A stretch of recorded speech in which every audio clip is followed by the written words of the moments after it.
বলেন তো দেখি, 1 সেকেন্ডের কোনো গ্যারান্টি আমাদের জীবনে আছে? বলেন। The most sardine thing in our life is death.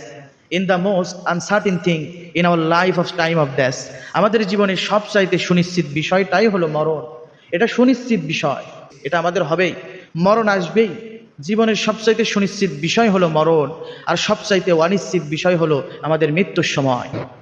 আমাদের মরণ হবে। পৃথিবীতে যত নাস্তিক মুরতাদ, যারা আল্লাহ বিশ্বাস করে না, কবর বিশ্বাস করে না, আখিরাত বিশ্বাস করে না, কিন্তু এক বাক্যে পৃথিবীর সমস্ত বৌদ্ধ, খ্রিস্টান এবং নাফরমানেরা, নাস্তিক মুরতাদেরা সকলে বিশ্বাস করে মৃত্যু আছে, মৃত্যু হবেই হবে। কথা বলেন ঠিক কিনা?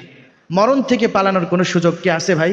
তাহলে আমরা যে বলি, দোহাই দিই যে আমার সময় এখন নাই, হুজুর সময় নাই, তাবলিকে গেলে ভালো হব, এখন কাজ কাম চলছে, কাজ শেষ হলে তাবলিকে যাব, তাবলিকে 1 সাল বা 1 চিল্লা দিয়ে হুজুর ভালো হয়ে যাব, চরমনায় যেয়ে ভালো হব, হুজুর শুক্রবার থেকে নামাজ পড়বানে। এই যে নানান কথা, এগুলো সব শয়তানের কথা। কারণ শয়তান মানুষকে বলে যে তোমার এখনো সময় আছে, এখনো যৌবন আছে, এখনো